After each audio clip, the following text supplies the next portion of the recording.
เจ้าสำหรับหัวข้อนี้จะมาเว้าถึงรูปลักษณะของหน้าต่างระบบโปรแกรมสำหรับโปรแกรมของพวกเราเนาะท่านจะสังเกตเห็นว่าเนาะจะมีเมนูการใช้งานที่เป็นภาษาลาวเนาะให้ท่านสะดวกในการคลิกใช้เมาส์คลิกเพื่อเข้าไปยังเมนูต่างๆหรือว่าฟังก์ชันต่างๆของระบบโปรแกรมเนาะซึ่งว่าในระบบของพวกเราจะมีการจัดเรียงจากซ้ายหาขวาเนาะจากเบื้องซ้ายของหน้าจอก็จะเป็นระบบในการบันทึกข้อมูลต่างๆเนาะแล้วก็มีถึงเอกสารรายงานเนาะแล้วก็รายงานต่างๆที่ประกอบเช่นว่ารายงานการเงินรายงานส่วนท้ายเนาะแล้วก็มีจัดการระบบนี่จะเป็นเมนูสำหรับการกำหนดค่าต่างๆเนาะเช่นว่ากำหนดค่า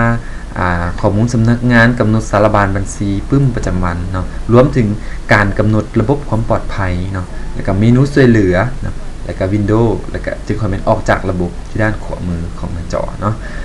แล้วโปรแกรมของเรายังออกแบบให้เพื่อสะดวกในการนำใช้งานเนาะเช่นว่าท่านสามารถนำใช้คำสั่งที่เป็นช็อตคัทเนาะที่เป็นเมนู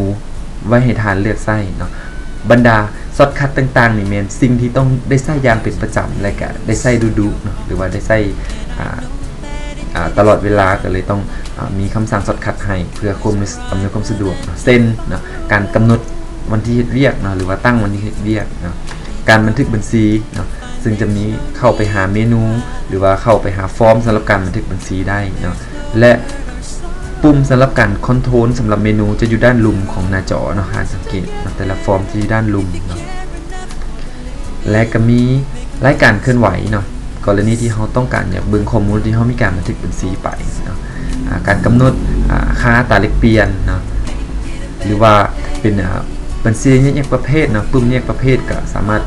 เข้าไปเบิ่งได้เลยนะหรือใบดุลเดียงสำรองและสารบัญบัญชีนะอันนี้เป็นคำสั่งช็อตคัทที่อำนวยความสะดวกไว้ให้ทานใช้